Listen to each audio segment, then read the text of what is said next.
The espresso machine hissed like a wounded animal, spitting steam across the chrome counter. Marcus Chen pressed his thumb against the power button 3 times. Once, twice, 3.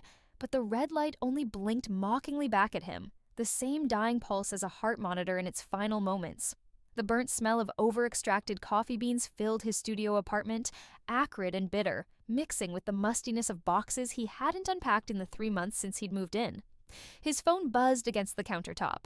The vibration sent it skittering toward the edge, and he caught it with the reflexes of someone who'd dropped too many devices into toilets, sinks, and once, memorably, a fish tank. The screen showed a notification from his bank. Insufficient funds? Transaction declined. Marcus stared at the numbers. $12.47. With $12.47 stood between him and complete destitution. He'd started the month with nearly $800. Money scraped together from a freelance web design project that had taken him 6 weeks to complete. Every revision a new circle of hell. The client had been happy. Marcus had been paid. Life had seemed, for approximately 72 hours, manageable. Then the coffee machine had broken. Then his laptop charger had frayed. Then his landlord had discovered the no subletting clause violation from 2 years ago, when Marcus had let his college roommate crash for a month, and suddenly there was a fine, a legal fee, a whole cascade of financial dominoes toppling with the inexorable logic of entropy. He set the phone down carefully, as if gentleness now could somehow undo the roughness of every other choice he'd made. Outside, February rain hammered against the window with the persistence of creditors. Seattle was drowning again, the way it did every winter, the sky so low and gray it felt like a ceiling pressing down. Marcus had moved here for the tech jobs, the opportunities, the promise of reinvention. That had been 5 years ago. He was 29 now, still broke, still living in a 400-square-foot box that smelled like someone else's cigarettes. The espresso machine beeped once more, a death rattle, and went silent. Marcus thought about coffee. Real coffee, not the instant sludge he'd been drinking for weeks. He thought about the cafe 3 blocks away. No, the one with the Edison bulbs and reclaimed wood tables where freelancers pretended to work while actually scrolling through social media. 2 years ago, he'd been one of them. He'd had money then. Not a lot, but enough to afford a $4 latte without calculating how many packets of ramen it represented. 2 years ago, he'd also had his AirBnB Superhost account. The memory came to him like a knife between ribs, sharp, sudden, surprisingly painful even after all this time. He hadn't thought about it in months, had trained himself not to think about it. But standing in his kitchen with $12 to his name and a dead coffee machine, the past rushed back with the force of that Seattle rain. Relentless, inescapable, soaking through every defense he'd built. Melissa. He said her name out loud, and it tasted like burnt coffee. The knock on his door came at 6:47 p.m., interrupting a dinner of white rice and soy sauce. Marcus had learned to eat slowly, to make meals last, to trick his stomach into feeling full. He'd learned many things in the 2 months since he'd been banned from Airbnb. How to apply for food stamps. Denied. Made too much money the previous year. How to sell possessions on Craigslist. His vintage record player, $40. His gaming console, $120. His dignity, apparently worthless. How to ignore the gnawing anxiety that woke him at 3 a.m. with a certainty that he would never, ever climb out of this hole. He wasn't expecting anyone. Visitors required friends, and friends required emotional energy Marcus had long since depleted. Through the peephole, he saw a distorted fisheye version of a woman. Blonde hair pulled back in a ponytail, athletic build, holding an envelope. Marcus opened the door. Marcus Chen? She had the crisp pronunciation of someone who'd grown up with money, each syllable precisely formed like she was delivering a prepared speech. Yeah, I'm serving you on behalf of Airbnb Inc. She thrust the envelope forward. You've been named in a lawsuit. Have a good evening.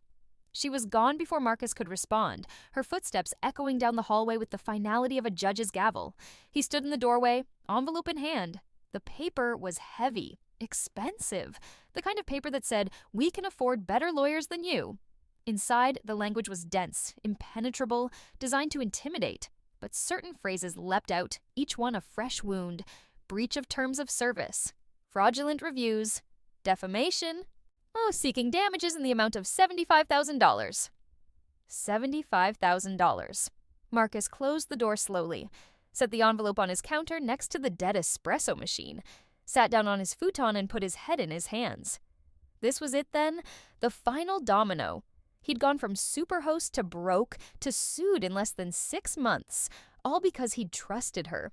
All because Melissa had smiled at him across a coffee shop table and asked if she could borrow his account, just for a few trips, just until hers got verified. The rain outside intensified, and somewhere in the building, someone was cooking curry. The smell wafted through the thin walls, rich with turmeric and cumin, and Marcus's empty stomach clenched with hunger. He thought, this is how my life ends.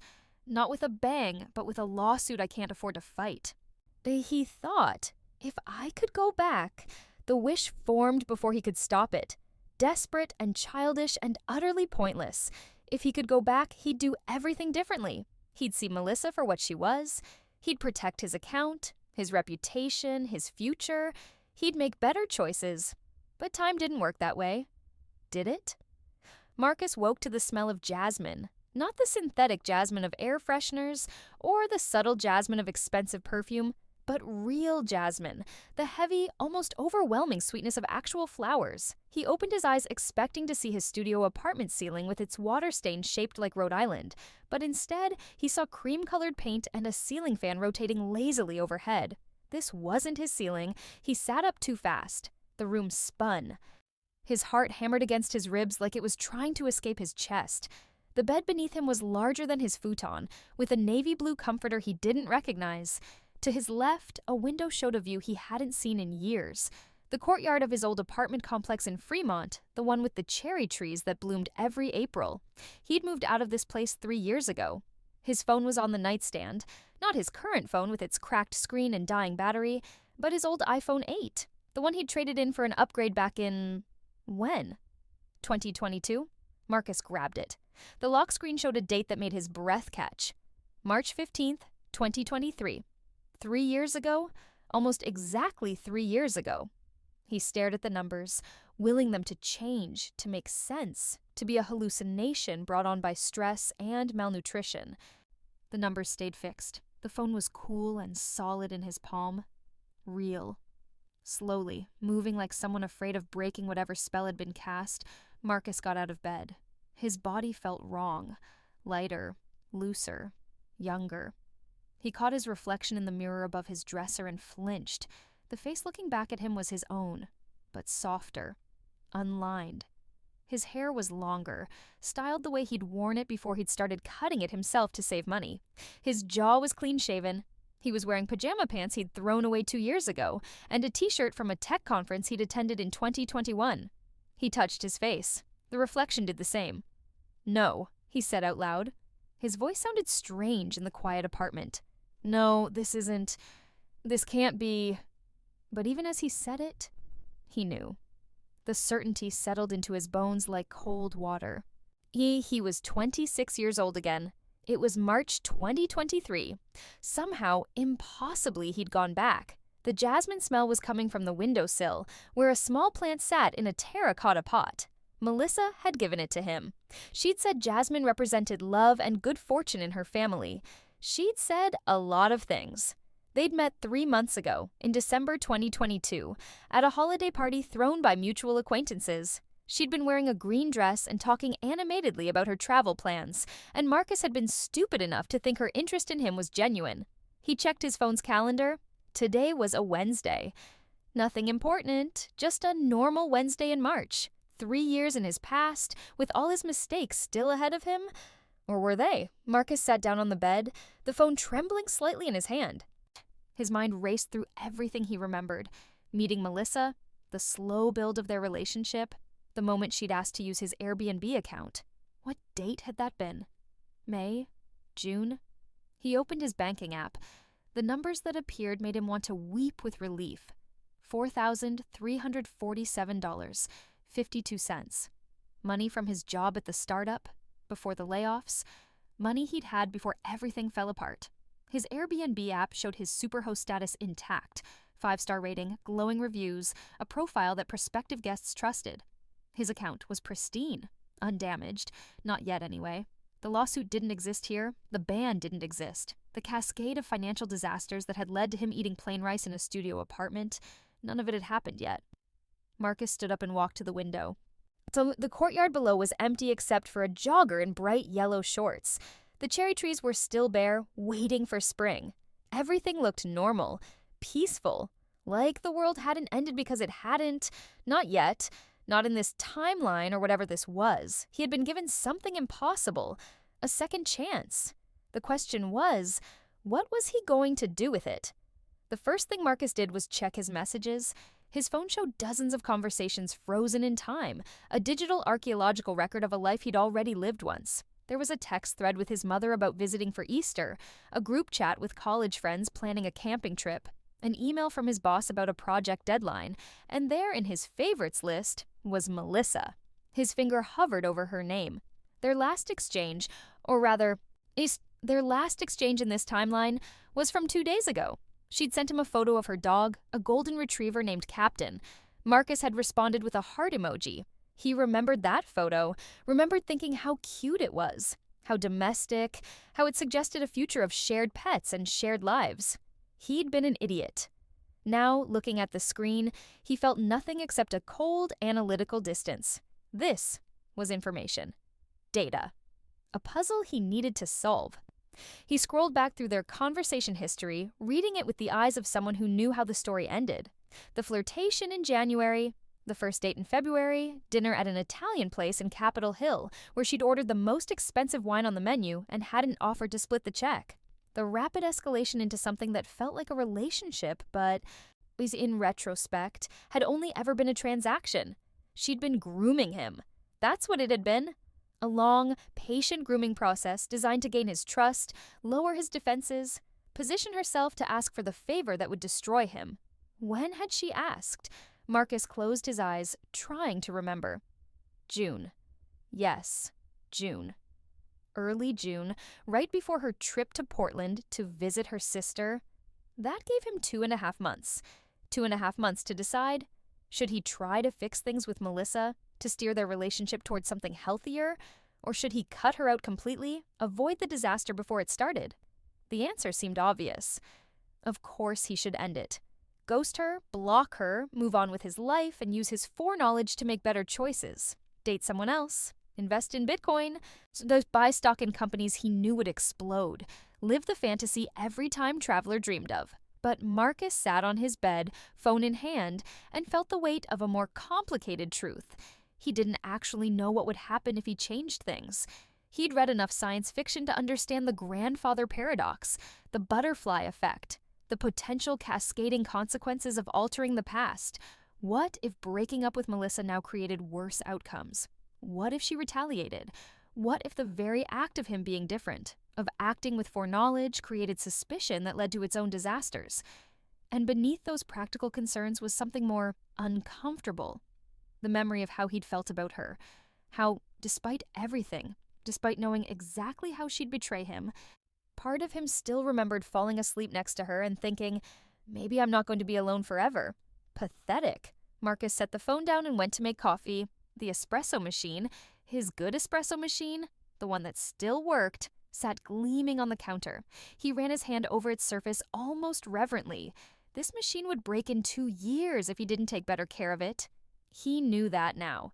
He knew so many things. While the coffee brewed, filling his apartment with a smell that was nutty and rich, instead of burnt and desperate, Marcus made a list in his head of everything he knew about the next 3 years. 1.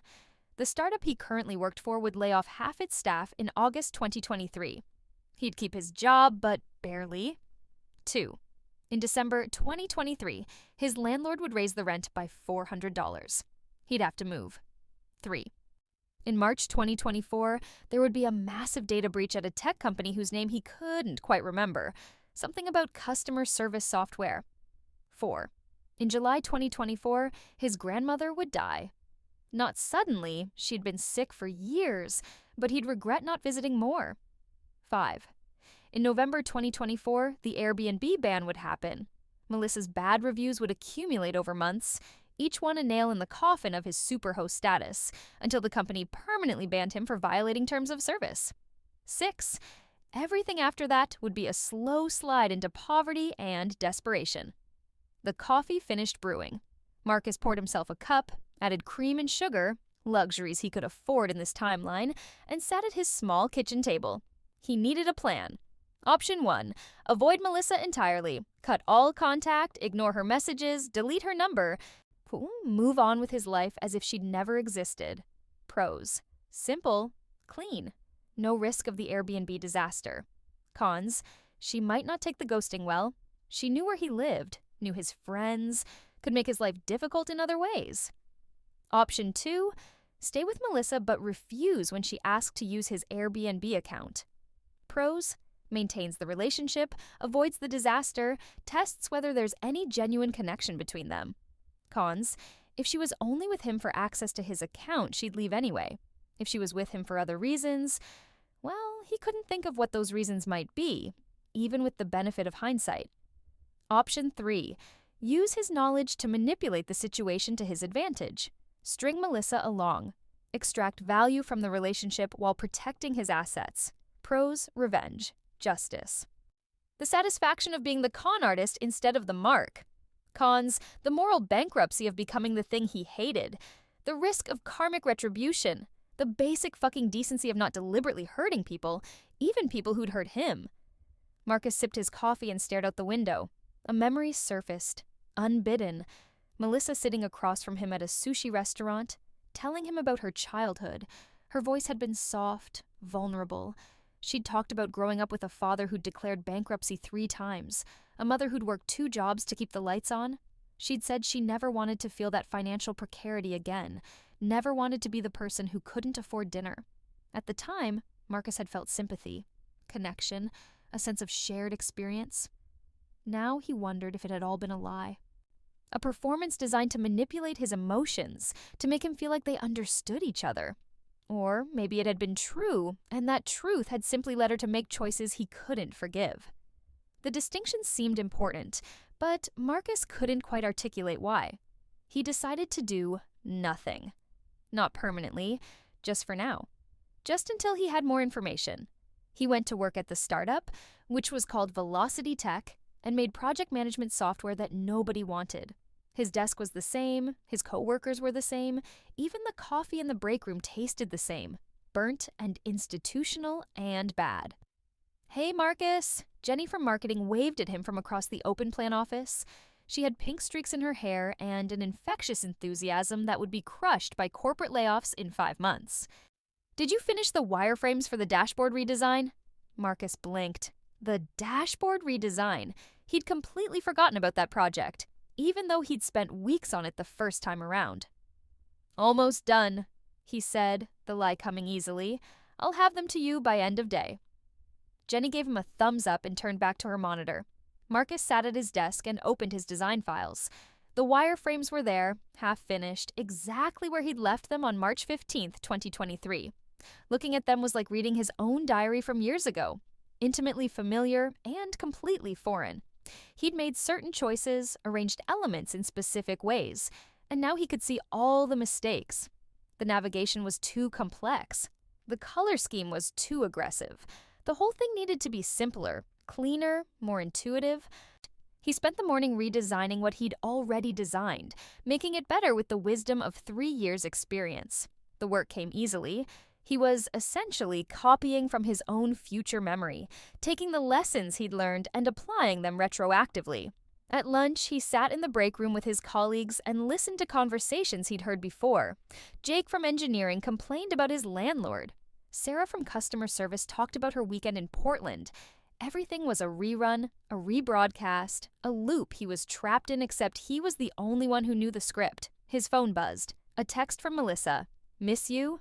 Dinner tonight?" Marcus stared at the words.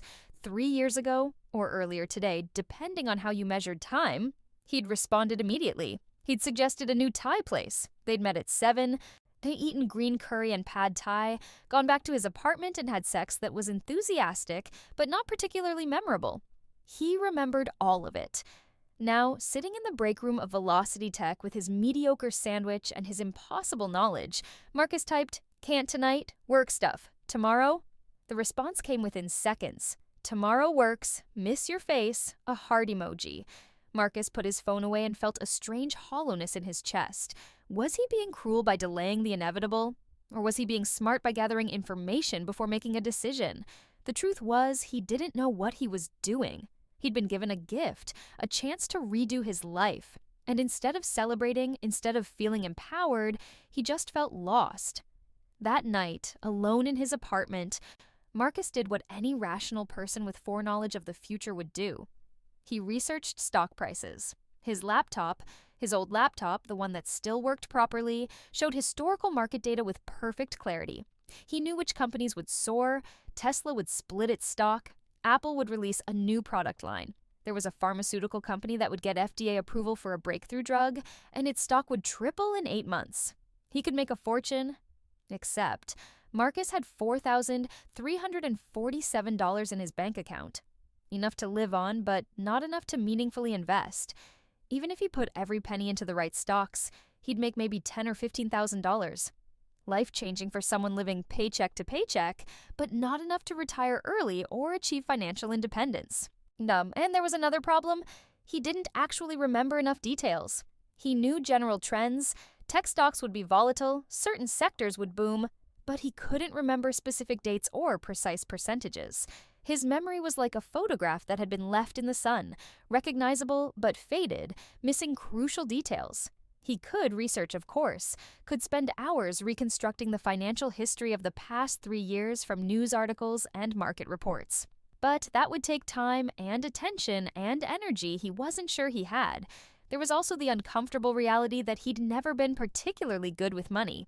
In his original timeline, he'd spent his 20s making impulsive purchases and assuming there'd always be another paycheck. The poverty of the past few months had been, in some ways, a natural consequence of his own financial illiteracy. Having knowledge of future stock prices didn't make him Warren Buffett. It just made him a guy with inside information and no real plan. Marcus closed his laptop and looked around his apartment. It was nicer than the studio he'd moved to. 1 bedroom, hardwood floors, a kitchen with actual counter space. He'd taken it for granted 3 years ago. Now, knowing what was coming, the rent increase, the forced move, the downward spiral, he felt a desperate urge to protect this space, to stay here forever, to never let go. But the rent increase would come whether he wanted it or not. The landlord would raise prices because property values in Fremont were rising, and there was nothing Marcus could do about macroeconomic trends, unless he moved preemptively, unless he found a cheaper place now.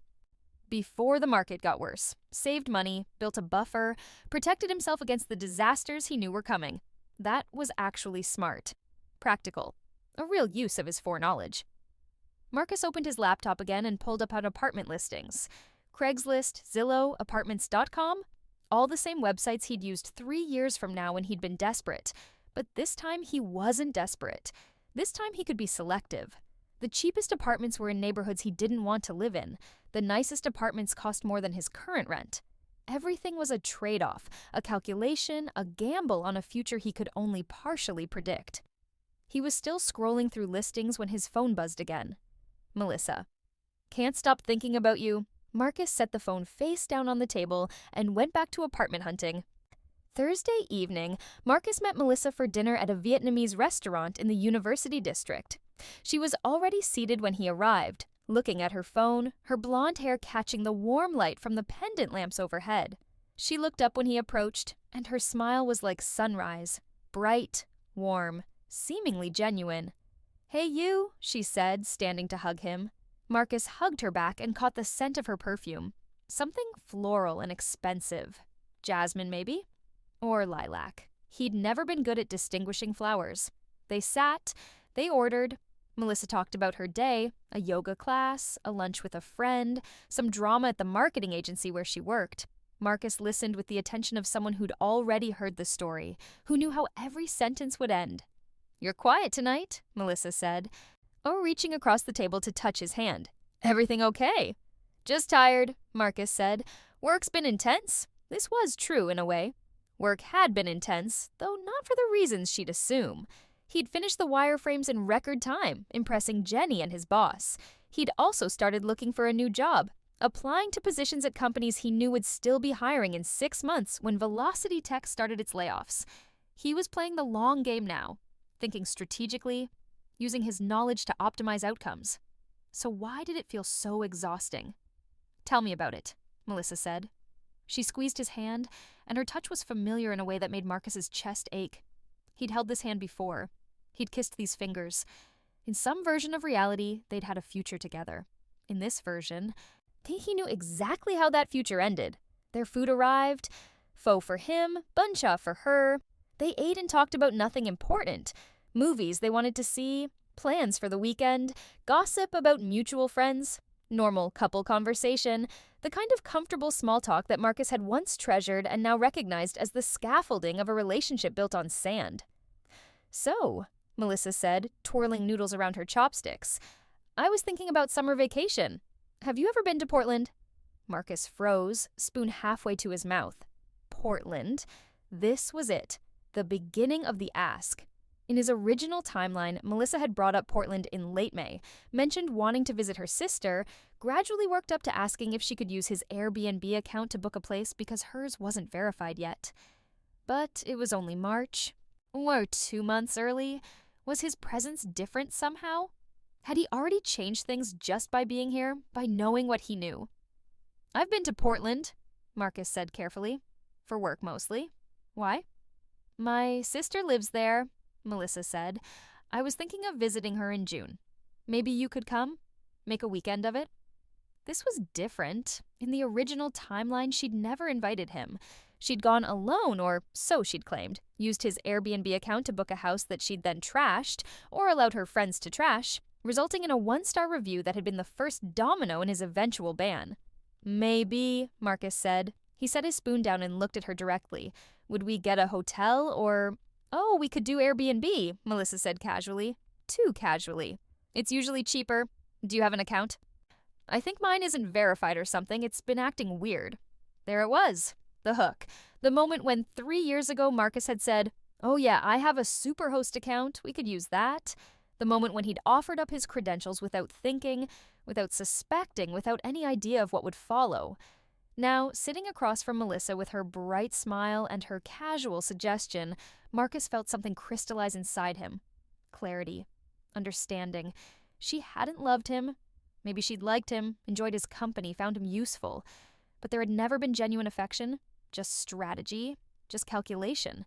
The evidence was right here, in her timing, in her phrasing, in the way she'd steered the conversation exactly where she needed it to go. "My account?" Marcus said slowly. "I don't know. I use it for business sometimes. Host reviews are pretty important." Melissa's smile didn't waver, but something shifted in her eyes. A calculation being recalculated. "Of course," she said smoothly. "I totally get that. We can just get a hotel, no big deal." She changed the subject, started talking about a new restaurant that had opened in Ballard, and Marcus went along with it, playing his part in the conversation. But inside, he felt something settling into place. He knew what he had to do now. Breaking up with someone when you knew their relationship had an expiration date anyway should have been easy. Marcus told himself this repeatedly over the next week as he drafted and deleted text messages, rehearsed conversations in his head, psyched himself up to have the talk. It should be easy. It wasn't. The problem was that despite everything, despite knowing how it ended, despite recognizing the manipulation, despite the lawsuit and the poverty and all the pain that would come, Marcus had still felt something for Melissa. Maybe not love, maybe just loneliness dressed up in romantic clothing. But it had been real to him. And ending it required grieving what could have been, even if what could have been was a lie. He settled on a Tuesday evening. They were supposed to meet for drinks at a bar in Capitol Hill. Marcus got there early, ordered a whiskey he didn't really want, and waited at a corner table with a view of the door. Melissa arrived 10 minutes late, apologizing about traffic. She kissed him on the cheek and ordered a gin and tonic, and they made small talk until their second round of drinks arrived. "So," Marcus said, I've been thinking about us." Melissa's expression shifted. Not dramatically, but Marcus saw it. The slight tightening around her eyes, the way her smile became fixed. She knew what was coming. "Okay," she said carefully. "I think we want different things. Marcus said. He'd practiced this line. It was vague enough to avoid accusations, specific enough to be clear. You're amazing, but I don't think I'm in a place for a serious relationship right now. The words tasted like ash in his mouth. Clichés, all of them. The same breakup script used by cowards throughout history. Melissa was quiet for a moment, swirling her drink. Then she said, "Is this about Portland?" Marcus blinked. "What?" "Because I asked about your Airbnb account." Her voice was level, but there was an edge to it. "You've been different since that dinner." "Distant?" "It's not about Portland," Marcus said, which was both true and a complete lie. "Then what is it about?" Melissa leaned forward. "Because 2 weeks ago, everything was great. We were talking about summer plans, and now suddenly you don't want a relationship? That doesn't make sense, Marcus." He could have lied, could have invented work stress, family problems, personal issues. But sitting across from her, seeing the genuine confusion in her expression, Marcus felt the weight of his knowledge pressing down on him. She didn't know she was going to betray him. In this timeline, she hadn't done anything wrong yet except ask to use his Airbnb account, a request plenty of couples made without it leading to disaster. What if she wasn't planning to trash the rental? What if, in the original timeline, it had been an accident? Friends who got out of control, damage that spiraled beyond her intention? What if breaking up with her now, based on crimes she hadn't committed, made him the asshole? "I just think," Marcus said slowly, "that we're not compatible long-term, and I'd rather end things now than waste your time." It was the truth, even if it wasn't the whole truth.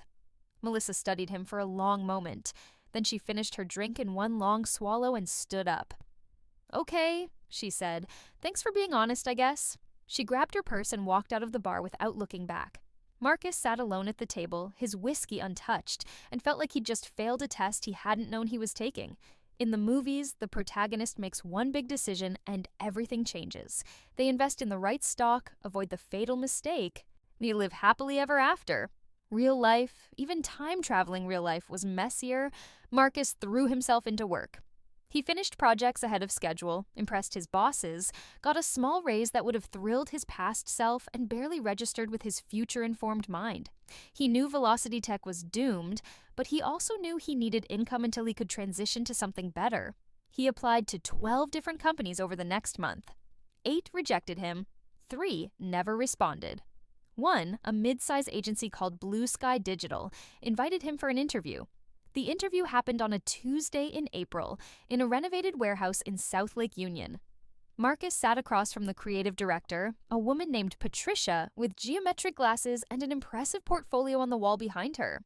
"So now, walk me through your process," Patricia said.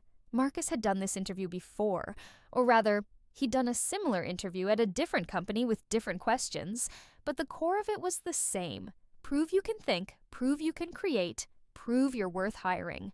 He talked about user experience, about the importance of intuitive design, about balancing aesthetic appeal with functionality.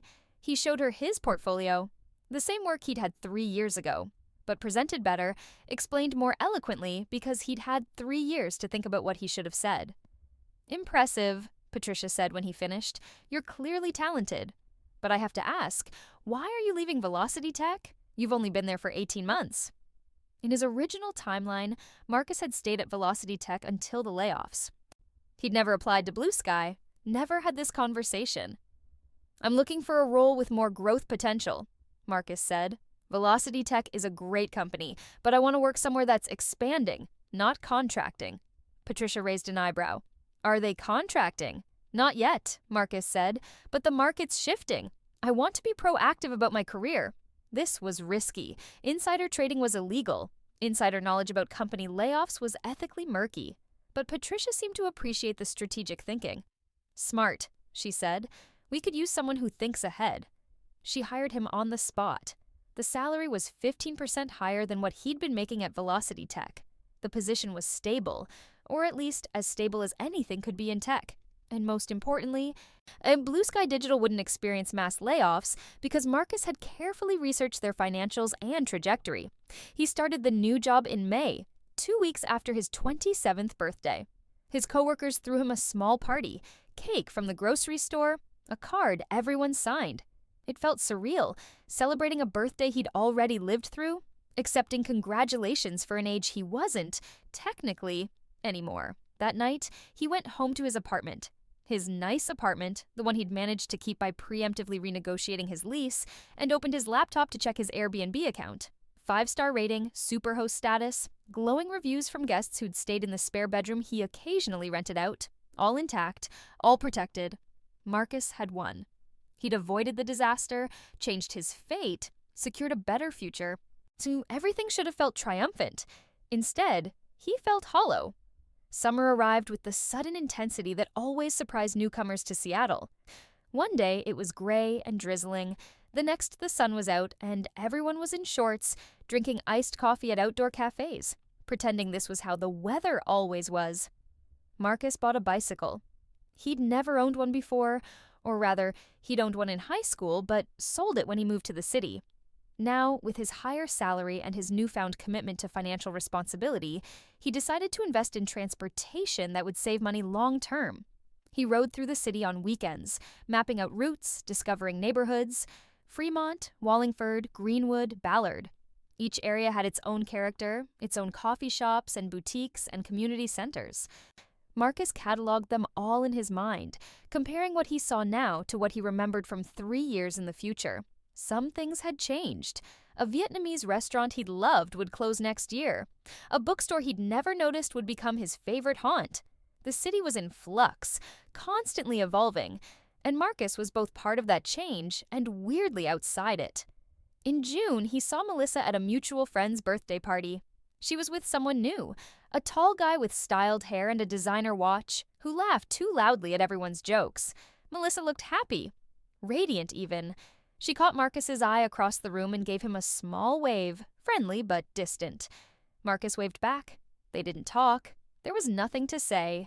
They'd had a relationship that had ended cleanly, without drama. And now they were just two people who used to date. Normal. Healthy. Exactly what Marcus had wanted. So why did watching her laugh with her new boyfriend feel like losing something he hadn't known he still valued? He left the party early, rode his bike home through the warm June evening, and tried not to think about parallel timelines. About the version of reality where he'd said yes to sharing his Airbnb account, where Melissa had taken that trip to Portland, where everything had fallen apart.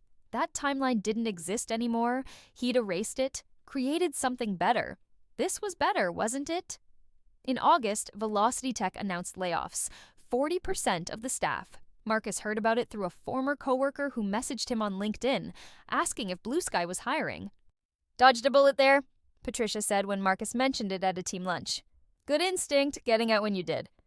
"Just lucky timing," Marcus said. But it wasn't luck. It was knowledge. Preparation. The advantage of being a time traveler, even if he couldn't call himself that without sounding insane. His life was good now.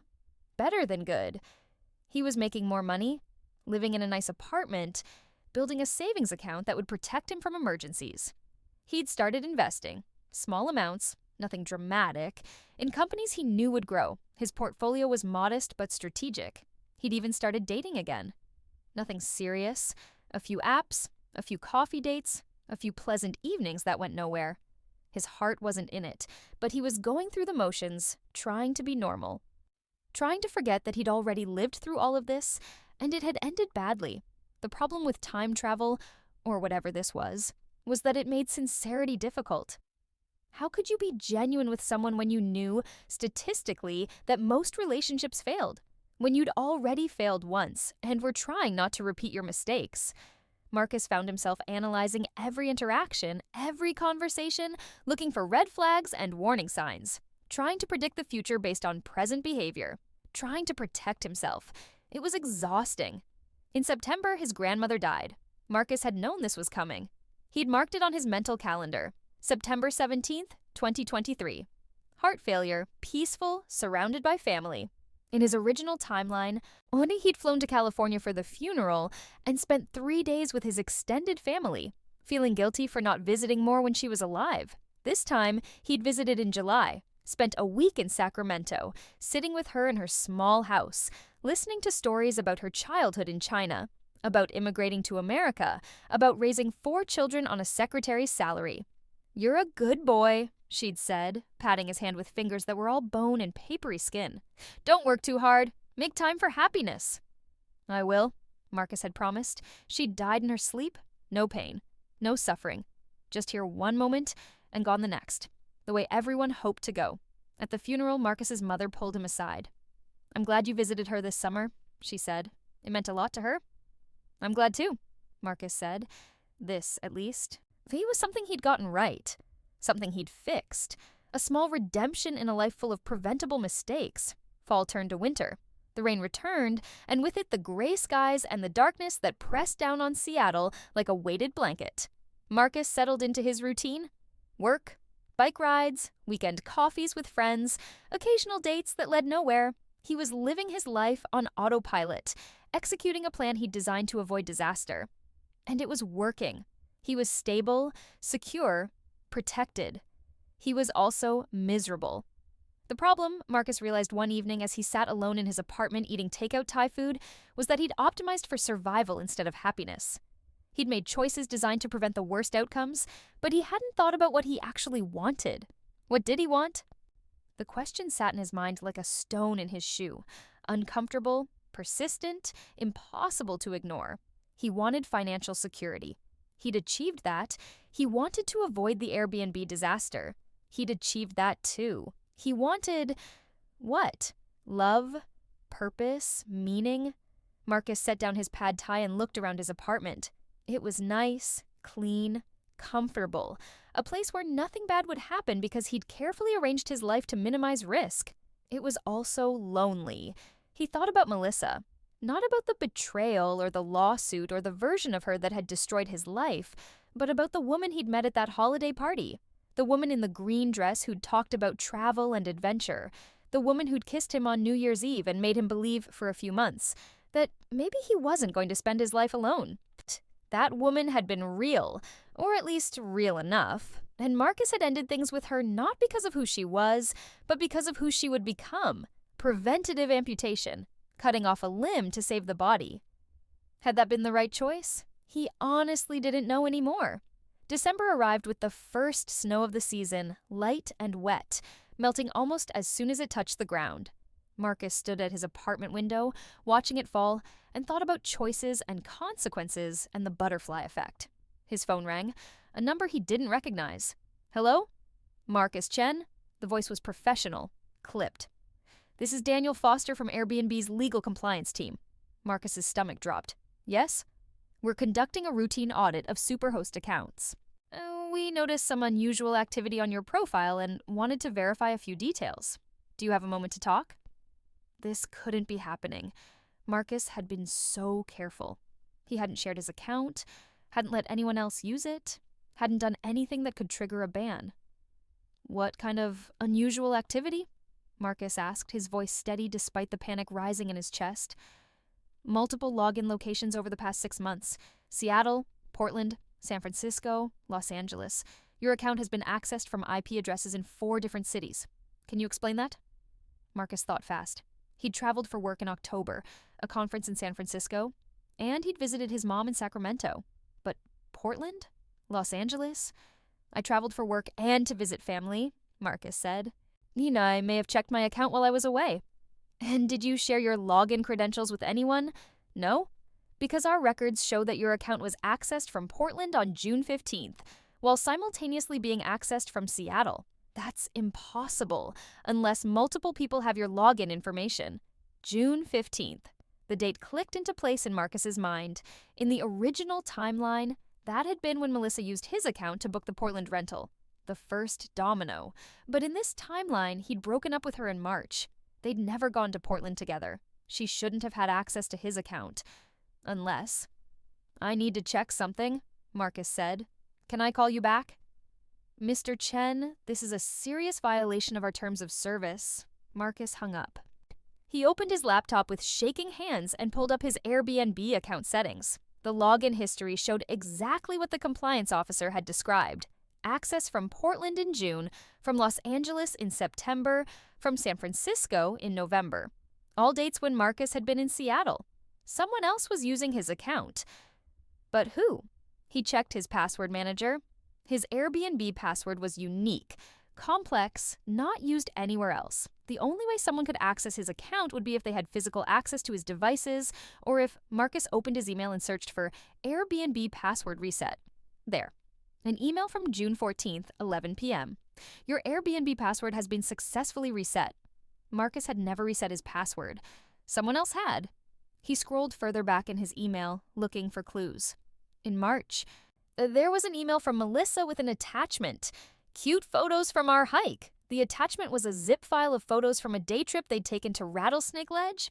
Marcus downloaded the zip file and ran it through an antivirus scanner. The results came back. Malware. Specifically, a keylogger designed to capture login credentials. Melissa had infected his computer, probably months ago, back in January or February, when she'd been laying the groundwork for her scam. She'd been planning this all along. And Marcus, by breaking up with her before she could ask to use his account directly, had inadvertently forced her to go around him, to hack his credentials and use his account without permission. The irony was sharp enough to draw blood. He'd avoided one disaster and walked directly into another. His phone rang again. Daniel Foster from Airbnb. Marcus answered. Mr. Chen, I need you to understand the seriousness of this situation. Sharing your Superhost account is a direct violation. I didn't share it, Marcus said. My account was hacked. I can send you proof. There's malware on my computer that captured my login credentials. A pause. Even if that's true, Foster said slowly, you're responsible for securing your account. The terms of service are clear on this. So I'm being banned because someone stole my password? You're being banned because your account was used in ways that violate our community standards. There have been multiple complaints from property owners about damage and rule violations. Regardless of who physically made the bookings, the account is in your name. Marcus closed his eyes. What if I can prove it wasn't me? What if I can give you the name of the person who actually made those bookings? That's a matter for law enforcement, not for Airbnb. Our concern is protecting our platform and our hosts. I'm sorry, Mr. Chen, but the decision is final. Your account will be permanently banned, effective immediately. The line went dead. Marcus sat in his apartment, laptop open, phone in hand, and felt the familiar weight of inevitability settle over him. He'd tried to change the future. He'd made different choices, avoided the obvious pitfalls, played it smart, and he'd ended up in exactly the same place. The lawsuit came in January, not from Airbnb this time, but from 3 different property owners whose rentals had been damaged by whoever had been using Marcus's account. They were suing jointly for $94,000 in damages. Oh, Marcus hired a lawyer he couldn't afford with money he didn't have. The lawyer, a tired-looking woman named Sharon with coffee stains on her blouse, reviewed the case and delivered her verdict in a strip mall office that smelled like microwaved fish. You have a defense, Sharon said, if you can prove your account was hacked. If you can show you weren't the one who actually made these bookings, you might be able to avoid liability. But, Marcus heard the word hovering unspoken, but it'll be expensive to litigate. Discovery, expert witnesses, forensic analysis of your computer. You're looking at $30,000 to $40,000 in legal fees minimum. And there's no guarantee you'll win. Marcus did the math in his head. He had about $12,000 in savings. He'd need to borrow the rest, maybe take out a loan, max out credit cards. Either way, he'd be broke. Again. What if I can identify the person who hacked my account? Marcus asked. Do you have proof? I have the email with the malware attachment. I have login records showing she accessed my account from her location. I could probably get more. Sharon leaned back in her chair. If you can build a solid case, you might be able to shift liability to her, sue her for damages, restitution, but... She paused. That's also expensive. And if she doesn't have money, you won't collect anything anyway. So I'm fucked either way. Pretty much, Sharon said. I'm sorry. Marcus walked out of her office into the gray January afternoon and felt the full weight of cosmic irony pressing down on him. He'd been given a second chance, a literal do-over, the fantasy of every person who'd ever made a mistake. And he'd still failed. February came with more rain and a notice from his landlord. Rent was increasing by $450 per month, effective April 1st. Marcus couldn't afford it. Not with the legal fees, not with the depleted savings, not with the careful budget he'd constructed to survive this disaster. He started looking for apartments again, cheaper places, studio apartments in neighborhoods he didn't want to live in. The same downward spiral he'd experienced before, just delayed by a few months. His life was collapsing in slow motion. At work, Patricia pulled him aside after a team meeting. "Everything okay?" she asked. "You've seemed distracted lately." Marcus wanted to laugh. Distracted? That was one word for it. "Personal stuff," he said. "I'm dealing with it." "If you need time off, I'm fine," Marcus lied. He went home that night to his apartment, his nice apartment that he'd soon have to leave, and sat on his couch in the dark, not bothering to turn on the lights. The smell of jasmine drifted in from somewhere. Maybe a neighbor's plant. Maybe his imagination. Marcus thought about Melissa, about where she was, what she was doing, whether she ever thought about him or felt any remorse for what she'd done. Probably not.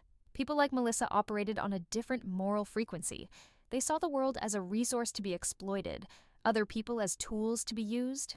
Guilt required empathy, and empathy required seeing others as equally real and valid as yourself. Marcus pulled out his phone and opened his contacts. He still had her number, even though they hadn't spoken in 9 months. He could text her, confront her, demand answers. Or he could let it go, except that some people were just like this. That betrayal was a feature of human nature. That no amount of time travel or foreknowledge could protect you from the fundamental chaos of existence. His finger hovered over her name. Then he put the phone down and went to bed. The next morning, Marcus woke up to the smell of jasmine, real jasmine, overwhelming jasmine, the heavy, sweet scent of actual flowers. He opened his eyes and saw the cream-colored ceiling with the ceiling fan rotating lazily overhead. No. Marcus sat up too fast. The room spun. His heart hammered. He was in his old apartment, the one in Fremont, the nice one with the hardwood floors and the courtyard view. His phone was on the nightstand. iPhone 8, old and familiar. The lock screen showed a date that made his chest tighten. March 15th? 2023. He'd gone back again. The same day. The same moment. The same impossible second chance. Marcus stared at the screen, his hands shaking slightly. This was insane. This was impossible. The jasmine plant sat on the windowsill. The gift from Melissa. The symbol of love and good fortune that had turned out to be neither. Marcus got out of bed, walked to the plant, and threw it in the garbage. Then he sat down at his kitchen table and tried to think. He was trapped in a loop. That was the only explanation that made sense. Some kind of temporal recursion, forcing him to relive the same period over and over until he got it right. But what was right? In his first loop, he'd trusted Melissa, lost everything, and ended up sued and banned from Airbnb. In his second loop, he'd broken up with Melissa, protected his account, he made better financial choices, and still ended up sued and banned from Airbnb because she'd hacked him instead. What was he supposed to do differently? Marcus made coffee, his espresso machine still worked, still gleamed on the counter, and reviewed everything he knew about both timelines. In timeline 1, he'd stayed with Melissa. She'd asked to use his Airbnb account in June. He'd agreed. She'd trashed multiple rentals either intentionally or through negligence. He'd been banned, sued, and destroyed financially. In timeline 2, he'd broken up with Melissa in March. She'd infected his computer with malware. She'd stolen his account credentials.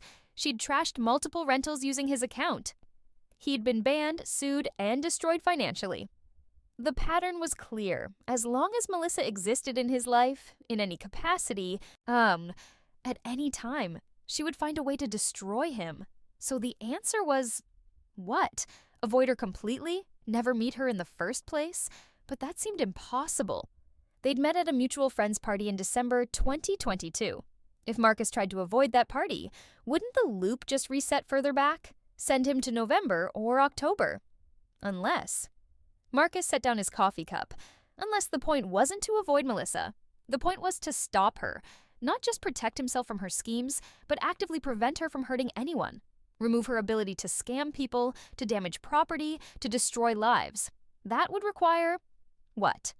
Reporting her to the police? Warning future victims? Going on the offensive instead of playing defense? The idea made Marcus uncomfortable. It felt vindictive. Proactive revenge. Becoming the kind of person who sought to hurt others, even if those others had hurt him first. But what was the alternative? Let her ruin his life over and over in an infinite loop? There had to be another way. A solution that didn't require him to become something he hated. Marcus thought about the fundamental problem. Melissa needed money. That's what drove her entire scheme. In Timeline 1, she directly asked for access to his account. In Timeline 2, she'd hacked it. Either way, she needed resources she didn't have. What if he gave them to her? Not his Airbnb account, but actual money. Enough to solve whatever financial pressure was driving her to scam people. Enough to make the grift unnecessary. It was a crazy idea. Rewarding someone for future crimes they hadn't committed yet. Enabling a scammer. A moral hazard on a cosmic scale. But if it broke the loop, Marcus checked his bank account. $4,347.52, the same amount he'd had in both previous timelines. He could give Melissa half. $2,000, claim it was a loan, a gift, whatever. See if that changed things? It was worth a shot. Wasn't it? Marcus texted Melissa that afternoon, "Hey, can we talk? Coffee tomorrow?" Her response came quickly. "Sure, same place as always." They met at a cafe in Capitol Hill, the one with Edison bulbs and reclaimed wood tables. Melissa was already there when Marcus arrived, sitting by the window with a latte and her phone. "Hey," she said, smiling. "This is a nice surprise." Marcus sat down across from her and tried to see her with fresh eyes. Not the betrayer from Timeline 1 or the hacker from Timeline 2, but just a person. A woman in her mid-20s with blonde hair and a nice smile, and whatever complicated motivations drove her choices. "I wanted to talk to you about something," Marcus said. "Okay." Melissa set her phone down, giving him her full attention. "This is going to sound weird," Marcus began, "but I've been thinking about money, about financial stress and how it affects people. And I know you mentioned once that your family went through some rough times." Melissa's expression shifted, became more guarded. "Yeah, when I was a kid." "Are you dealing with anything like that now?" Marcus asked. "Financial pressure, I mean, because if you are, I want you to know you can talk to me about it." "I'm okay," Melissa said slowly. "Why are you asking?" Marcus took a breath. "Because I care about you. And if you're struggling with money, if you need help, well, I'd rather you just ask me directly instead of, I don't know, feeling like you have to handle it alone." It was as close as he could come to saying, "I know you're planning to scam me, and I'm offering you an alternative." Melissa was quiet for a long moment. Then she said, "That's really sweet, Marcus. But I'm fine. I have a job. I have savings. I'm not struggling. Are you sure? Because if you needed, say, a couple $1,000s, why would I need a couple $1,000s?" Melissa's tone had shifted. Cool. Suspicious. "What's this really about?" Marcus realized he'd pushed too far. Made it weird, exposed his hand. "Never mind," he said. "I just wanted to make sure you're okay." "I'm fine," Melissa said. She picked up her phone. "Actually, I should probably get going. I have a thing." She left without finishing her latte. Marcus sat alone at the table and wondered if he'd just made things worse. Over the next week, Melissa grew distant. Her texts became less frequent, her responses shorter. When Marcus suggested meeting up, she always had an excuse. Work, yoga, plans with friends. He'd spooked her. By offering money out of nowhere, by asking about her financial situation, he'd inadvertently revealed that he suspected something. And that suspicion had broken whatever trust existed between them. By the end of March, they'd stopped talking entirely. Marcus should have felt relieved. No Melissa meant no scam, right? Problem solved? Except. In early April, Marcus got a notification from his credit monitoring service. Someone had attempted to open a credit card in his name. The application had been denied due to fraud detection, but the attempt was logged in his file. Marcus checked his credit report. There were 3 inquiries he didn't recognize. Someone was trying to steal his identity. He called the credit bureaus, placed fraud alerts, froze his credit, changed all his passwords, enabled 2-factor authentication everywhere. Went through the tedious process of securing his digital life, but the damage was done. The fraud attempts would stay on his credit report for months, lowering his score, making it harder to rent a new apartment or get a loan. And Marcus knew, with the certainty of someone who'd lived through variations of this nightmare multiple times, who was responsible. Melissa. He'd backed her into a corner by offering money, made her think he was on to her original scheme. So she'd pivoted. Instead of stealing his Airbnb account, she was trying to steal his identity. Different method, same outcome. Marcus getting screwed. The loop continued. May arrived. Marcus's apartment lease renewal notice came with a rent increase. His credit score tanked due to the fraud inquiries, making it impossible to find a decent new place. He ended up in a studio in Northgate, smaller and more expensive than it should have been, because landlords charge desperate people premium rates. In June, he got a call from his bank. Someone had attempted to drain his checking account using a fraudulent wire transfer. The bank caught it, but barely. Marcus's account was frozen for 2 weeks while they investigated. In July, his identity was used to apply for a payday loan. Then another, then 3 more. Each time, Marcus fought back, filed police reports, contacted fraud departments, spent hours on hold with customer service representatives who couldn't help. Each time he won the individual battle but lost ground in the larger war. His credit was destroyed, his savings depleted by fees and security measures, his time consumed by the endless administrative burden of being a fraud victim. And through it all, Melissa stayed just beyond reach. Marcus had no proof she was behind it. The fraud attempts came from different locations, different IP addresses. When he'd tried to report her to the police, they'd asked for evidence, and he'd had none. Just suspicion. Just the knowledge of someone who'd lived through this before. In August, Velocity Tech laid off 40% of its staff, including Marcus. The severance package was decent, 2 months' salary, but it wasn't enough. Not with his depleted savings and his damaged credit, and the mounting costs of defending himself against identity theft. He applied for jobs and got rejected because background checks flagged his credit issues. He applied for apartments and got rejected for the same reason. He applied for unemployment benefits and got tangled in bureaucracy. The spiral continued. By September, Marcus was living on instant ramen and cheap bread. By October, he was 2 months behind on rent. By November, his landlord filed for eviction. The loop was tightening, closing in, suffocating him. Marcus sat in his studio apartment on a Friday evening in late November, eviction notice in hand, and tried to understand what he was supposed to learn from this. 3 loops, 3 different approaches, 3 identical disasters. What was he missing? The knock on his door came at 6:47 p.m., interrupting a dinner of plain white rice. Marcus wasn't expecting anyone, but he'd long since stopped being surprised by cosmic timing. He opened the door. Melissa stood in the hallway. She looked different than she had in March. Thinner. Tired. Her blonde hair was pulled back in a messy ponytail, and she was wearing clothes Marcus didn't recognize. "Hey," she said. Marcus stared at her, unable to form words. "Can I come in?" Melissa asked. "I need to talk to you." Every instinct Marcus had screamed at him to slam the door, to tell her to leave, to protect himself from whatever new scheme she was running. But he'd tried protection, he'd tried avoidance, he'd tried everything except the one thing he was about to do. He stepped aside and let her in. Melissa walked into his studio apartment, taking in the sparse furniture and the boxes of possessions he hadn't unpacked. She didn't comment on it, just sat down on his futon and looked at him with an expression Marcus couldn't read. "I've been thinking about you," she said. "About us.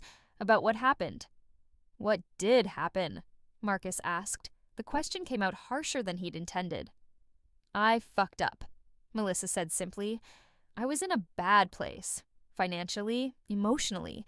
And I made choices that hurt you. I'm sorry." Marcus sat down in his desk chair, the only other seating option in the cramped space. "Why are you here?" "Because I've been watching your life fall apart," Melissa said. "And I know it's my fault." "You've been watching? I have a Google alert set up for your name." She smiled sadly. "Pathetic, right? But I wanted to know if you were okay. And you're not. You lost your job, you're getting evicted, you've been dealing with identity theft for months." "How did you know about the identity theft?" Marcus asked carefully. Melissa was quiet for a long moment. Then she said, "Because I did it." The admission hung in the air between them. "Why?" Marcus asked. "Money," Melissa said. "I was desperate. I had debt, credit card debt, student loans, money I'd borrowed from people I shouldn't have borrowed from. And I thought," she trailed off. "I don't know what I thought, that I could steal from you and you wouldn't notice, that I could fix my problems by creating problems for you. It was stupid and cruel, and I've been living with the guilt ever since." Marcus studied her face. She looked genuine, but he'd thought she looked genuine 3 times before, and it had always been a lie. So what do you want?" he asked. "Forgiveness?" "No," Melissa said. I don't deserve that. I just wanted to tell you the truth. And to give you this." She pulled an envelope from her purse and set it on his desk. Marcus opened it. Inside was a check for $15,000, made out to him, signed by Melissa. "It's everything I have," she said. "My savings plus some money I borrowed from my parents. It won't undo the damage to your credit or get your job back. But it might help. Might keep you from being evicted. Give you some breathing room." Marcus stared at the check. $15,000. Life-changing money in his current situation. "Why?" he asked again. "Because I'm tired of being the person who hurts people," Melissa said. She stood up, heading for the door. "Do whatever you want with it. Tear it up, cash it, use it to sue me. I won't fight you. I just needed you to know that I'm sorry and that what I did to you wasn't your fault."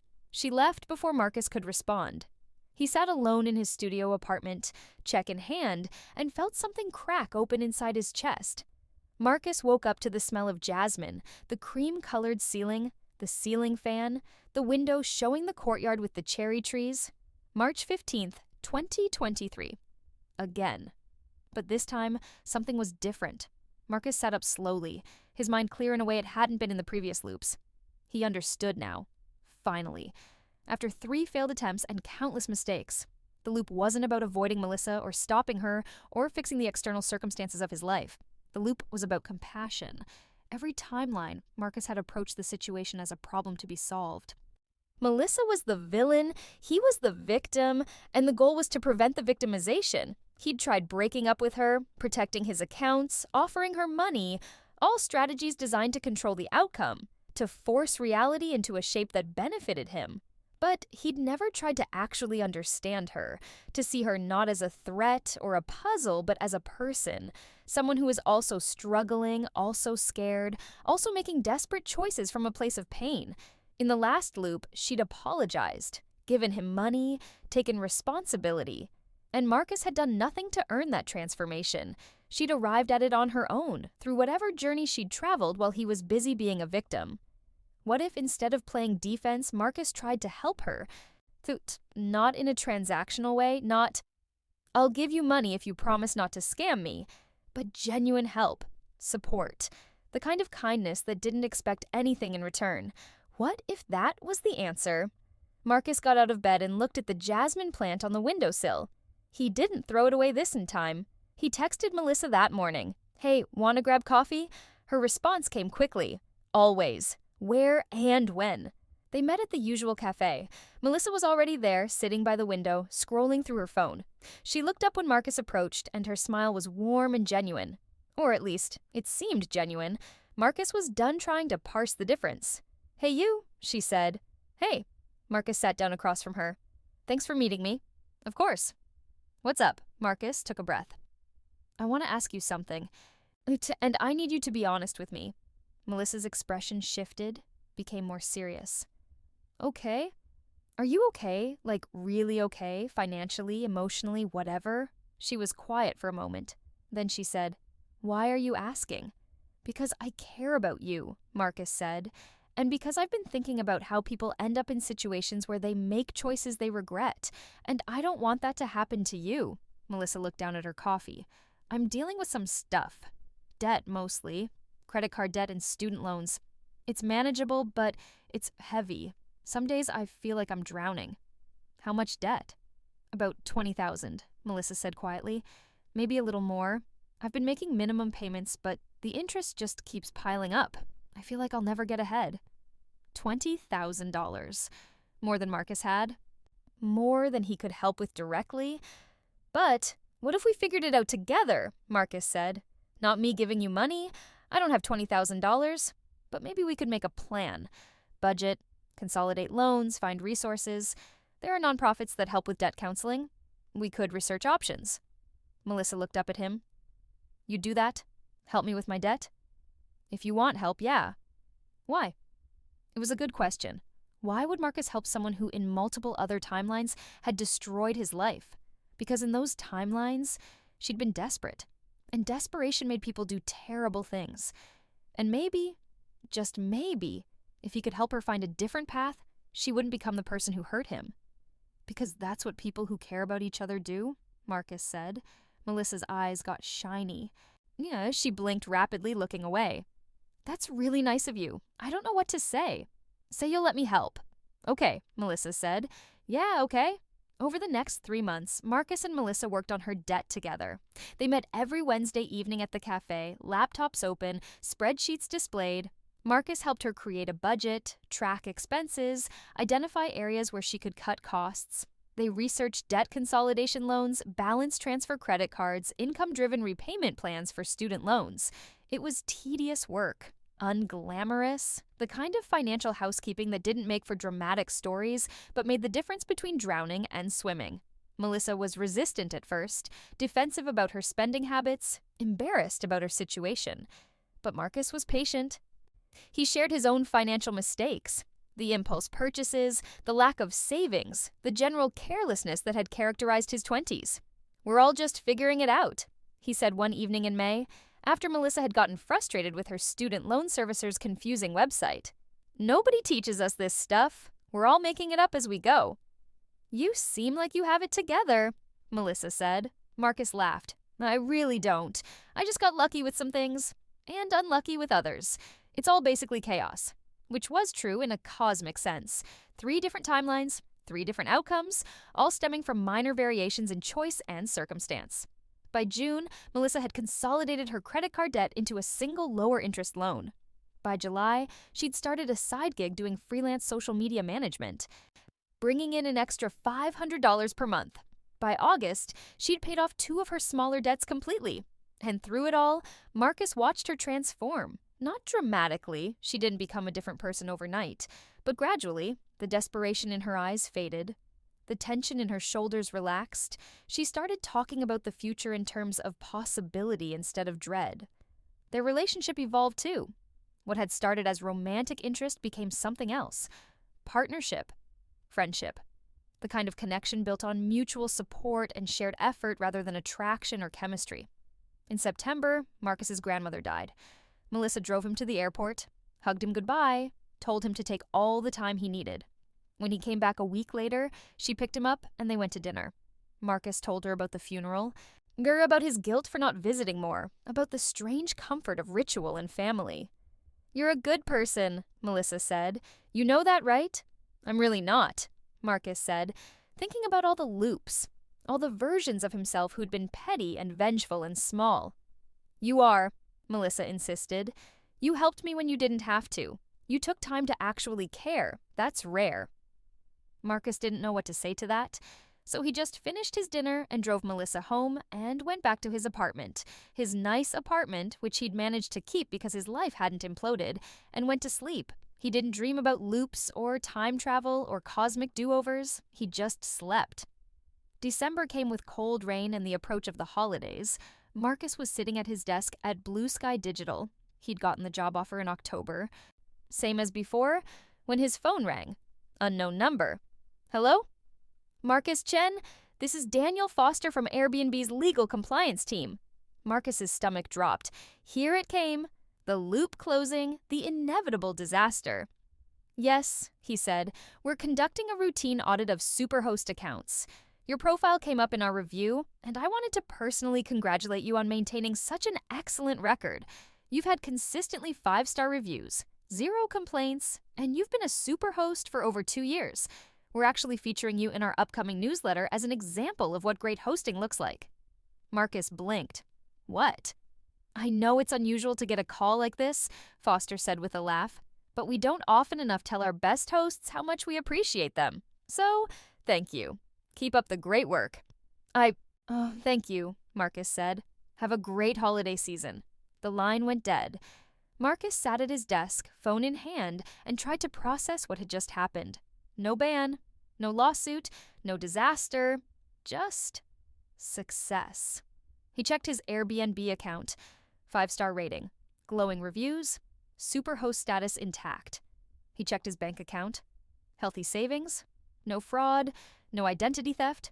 He checked his credit score. Excellent. Everything was fine. Better than fine. He'd broken the loop. That evening, Marcus met Melissa for their usual Wednesday coffee. You look happy, she said when he sat down across from her. I am, Marcus said. Weird phone call today. Airbnb called to congratulate me on being a good host. That's random, Melissa smiled. But nice. You deserve good things. So do you, Marcus said. How's the debt situation? Almost there, Melissa said. I should have the last of my credit cards paid off by February. Then it's just student loans, which I'll be paying until I'm 40, but at least they're manageable. That's amazing, Marcus said. You should be proud. I am, Melissa said. She stirred her coffee, then looked up at him. Can I ask you something?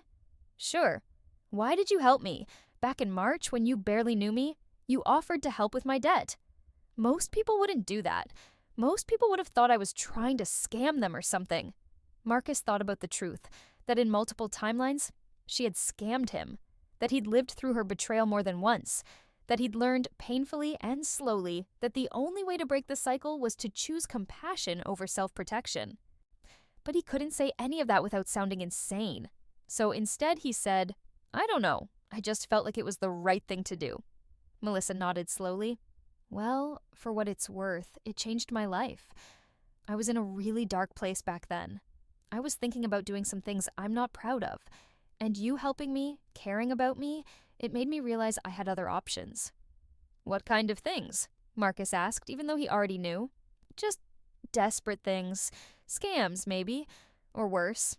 I was looking at my debt and thinking about how easy it would be to just steal someone's identity, open credit cards in their name, use someone's Airbnb account to book places I couldn't afford. Terrible shit. The kind of stuff that destroys lives. Marcus's chest tightened. But you didn't. But I didn't, Melissa agreed. Because you gave me a different path. So thank you. Seriously. They finished their coffee and went their separate ways. Marcus rode his bike home through the cold December evening, breath fogging in the air, and thought about choices and consequences and the infinite variations of cause and effect. He'd saved himself by saving her. That was the answer. The loop had been teaching him that the only way to protect yourself wasn't through walls and barriers and defensive strategies, but through connection, through seeing other people's humanity even when, especially when, they were capable of hurting you. It was a hard lesson, an uncomfortable one, the kind of truth that sounded like a greeting card but required actually living it to understand. Marcus got home, locked up his bike, climbed the stairs to his apartment. The jasmine plant sat on the windowsill, healthy and blooming, filling the space with its sweet scent. He didn't throw it away. He watered it, carefully, and went to bed. March 15th, 2026. Marcus woke to the smell of jasmine, not from a plant, but from the perfume of the woman sleeping next to him. Not Melissa. They'd stayed friends, close friends, but whatever romantic spark might have existed had transformed into something else, something better in its way. Her name was Sarah. He'd met her at a work conference in 2024. She worked in UX research and had strong opinions about color theory and a laugh that sounded like wind chimes. They'd been dating for 8 months and living together for 3. Marcus got out of bed quietly, trying not to wake her, and went to make coffee. His espresso machine, the one that still worked because he took care of it, gleamed in the morning light. While the coffee brewed, he checked his phone. A notification from Airbnb. Congratulations! You've been a superhost for 4 consecutive years. Marcus smiled. His life wasn't perfect. He still stressed about money sometimes, still made mistakes, still woke up at 3 a.m. occasionally with anxiety about the future. But he was okay. More than okay. He had a good job, a nice apartment, a partner who loved him, friends he could count on. He'd built a life worth living. And somewhere in the multiverse, there were probably versions of him still trapped in loops, still making the same mistakes, still choosing fear over compassion. But not this version. This version had learned. Sarah emerged from the bedroom, sleepy and beautiful. And Marcus poured her a cup of coffee. Morning, she said, kissing him on the cheek. Morning, Marcus said. They stood together in the kitchen, drinking their coffee and watching the sun rise over Seattle. Outside, the cherry trees were starting to bloom, pink blossoms against a blue sky. Spring was coming, like it always did. Life unfolded like the wind, unpredictable, sometimes harsh, but ultimately moving in the direction it needed to go. Marcus took a sip of his coffee and tasted possibility. The loop was broken. The future was his to write. End. December 2027. Marcus was at his desk at work when the email came through. Subject, Thank you from Melissa Thompson. He almost deleted it without reading. He and Melissa still texted occasionally, met for coffee a few times a year, but email seemed overly formal. Curiosity won out. He clicked. Marcus, I'm writing this because I've been thinking about debt. Not financial debt, but the other kind. The debt we owe to people who change our lives. 4 years ago, you helped me when I was drowning. You didn't have to. You barely knew me. But you took time, energy, attention, all things you could have spent on yourself, and invested them in helping me build a better life. I've never properly thanked you for that, not in a way that captures what it meant. So here it is. You saved me. Not dramatically, not in a movie-style rescue, but in the quiet, persistent way that actually matters. You saw me struggling and you didn't look away. You treated my problems as if they were worth solving, my future as if it was worth protecting. Because of you, I'm debt-free. I have savings. I have a career I love. I'm engaged to someone wonderful. I have a life I never thought I'd be able to build. None of that happens without you. I know we're not as close as we used to be. That's okay. People grow in different directions. But I wanted you to know that even though we don't see each other much anymore, I think about you often, about the kindness you showed me, about the person you are. The world would be a better place if more people were like you. Thank you, Marcus, for everything. With gratitude, Melissa Marcus read the email twice, then a third time. Then he closed his laptop, walked out of the office, and called Sarah. Hey, she answered. What's up? Nothing, Marcus said.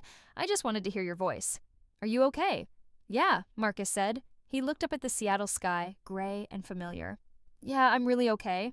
And he was. Finally, permanently, completely. He was okay. The jasmine had brought good fortune after all, just not in the way he'd expected.